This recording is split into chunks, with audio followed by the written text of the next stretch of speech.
اللہ رب العزت نے حضرت داؤد علیہ السلام کو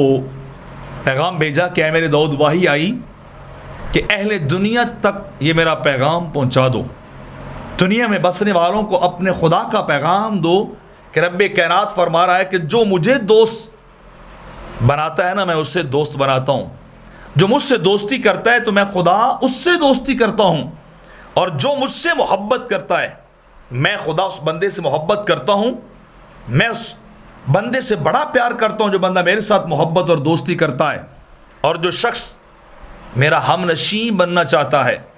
جسے میرا قرب اچھا ہو تو میں خدا اس کا جلیس بن جاتا ہوں،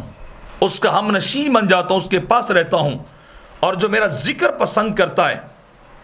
اے میرے داؤد جو میری ذکر سے محبت کرتا ہے، میری یاد سے محبت کرتا ہے، میں خدا اس سے محبت کرتا ہوں، میں خدا اسے محبوب رکھتا ہوں، اور جو شخص میرا تابع فرمان بن جاتا ہے تو ان کو یہ میرا پیغام دو کہ میں خدا اس کی بات کو کبھی نہیں ٹالتا، میں اس کی بات کو کبھی ریجیکٹ نہیں کرتا، بلکہ اس کی ہر دعا اور بات کو قبول کر لیتا ہوں، اس کی بات کو مانتا ہوں۔ جو شخص میرا تابع فرمان ہو اور جو دل کی گہرائیوں سے کور آف ہارٹ، دل کی گہرائیوں سے مجھ سے محبت کرتا ہے،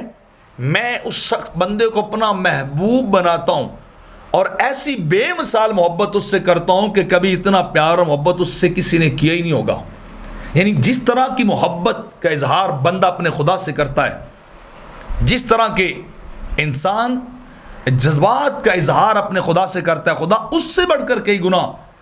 جذبات کا اظہار اپنے بندے کے لیے کرتا ہے، اپنے بندے کے ساتھ کرتا ہے۔ اور رب کائنات نے یہ بھی فرمایا کہ انہیں یہ پیغام دو کہ جس نے مجھے طلب کیا اس نے مجھے پا لیا، اور جس نے مجھے چھوڑ کر غیر سے محبت کی وہ میری محبت سے محروم رہا، وہ میرے پیار سے محروم رہا، وہ میرے محبت، شفقت، پیار، تعلق، قرب، ہر چیز سے وہ شخص محروم رہا جس نے مجھے چھوڑا اور غیر سے محبت کی۔